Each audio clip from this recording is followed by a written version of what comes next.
লিমন ভাই দেশত ডাক্তার তাই এখন এডভোকেট আসলাম, তাই সরকারি চাকরি করছেন না, তাই জয়েন না করিয়া তাই প্রবাস হয়েছেন, সাথে সাথে তাই এখন বিজনেস আসলাম।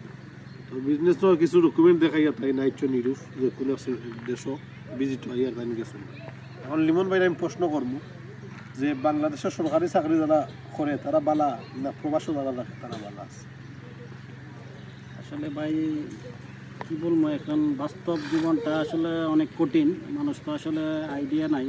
বাইর মনে করে যে প্রবাস জীবন মানুষ দূর থেকে মনে করে যে অনেক আরামের, অনেক সুখের, কারণ অনেক বেশি টাকা কামানো যায়, মানুষ আসলে দূর থেকে এটা মনে করে।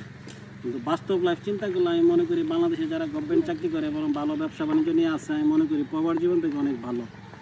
কারণ ওই লাইফটার মধ্যে একটা শান্তি আছে, আরাম আছে, বউ বাচ্চা ছেলে মেয়ে বাবা মা সব কিছুর সাথে থাকে, থাইকা দেয়া গেছে যে কাজকর্ম করা যায়, এটা একটা শান্তি আছে ভাই। কিন্তু প্রবাস জীবনটা তো একা জীবন, মানে একটা লং টাইম কাজ করা লাগে, কাজ করার পরে আইসা নিজে রান্না বান্না করে খাইতে হয়, তারপরে দেখা গেলো যে মানে ফ্যামিলিতে ওইভাবে সময় দেওয়া যায় না, দেখা গেলো দেশের সময়ের সাথে অনেক সময় টাইম মিলে না, ফোনে অনেক সময় কথা বলা যায় না, বিভিন্ন সমস্যা। তারপরে লং টাইম কাজ করতে হয়, পয়সা বেশি কামানো যায় প্রবাস জীবনটা, কিন্তু পয়সা তো থাকে না ভাই, ঘুরে ফিরে গোর ভাড়া দেওয়া লাগবে আপনার। জি জি, গোর ভাড়া আছে, পানি বিল আছে, কারেন্ট বিল আছে, এর বাদে নিজে খাও, যদি এখন রুমমেট থাকে, যদি খাস থাকে না তারাও সহযোগিতা করা লাগে, আবার দেশেও টাকা দেওয়া লাগে। তো এভরিথিং মিলাই আমরা যে অঙ্ক 2,000, 2,500 বা 3,000 কেউ ইনকাম করে, টাকাগুলো আসলে বেশি কিছু থাকে না। তারা ফ্যামিলির দিয়া নিজের ক্যারিং খরচ করিয়া যে বাড়া সহযোগিতা সাহায্য সহযোগিতা করতো, এই টাকাগুলো এখন মানুষের আত্ম থাকে না।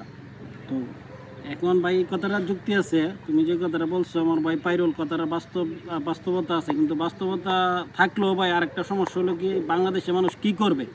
বাংলাদেশে মানুষের ব্যবসা বাণিজ্য করার কোনো অবস্থা নাই। কারণ বাংলাদেশে যারা চাকরি করে এদেরও মানে ভালোভাবে চাকরি করার অবস্থা নাকি, বিভিন্ন দুর্নীতি বাংলাদেশের মধ্যে। দুর্নীতি করার কারণে যারা ব্যবসা করে এরাও ভালোভাবে সফলভাবে ব্যবসা করতে পারতেছে না। যারা চাকরি করে চাকরি অবস্থায় অনেকে এগুলো যারা ঘুষকার 2 নম্বরই করে এরা ভালো আছে। যারা সততার সহিত চাকরি করতেছে এরা আসলে ভালো ইনকাম করতে পারে না, ফ্যামিলি নিয়ে ভালোভাবে একটা লাইফ লিড করতে পারে না। এই জন্য মানুষ বাধ্য হইয়া আসলে বাংলাদেশ থেকে আসলে প্রবাস জীবনের দিকে মানে যুক্তি আসলে মানুষ চেষ্টা করে, আমার যে ধারণা আর কি। ওকে, ধন্যবাদ আপনার।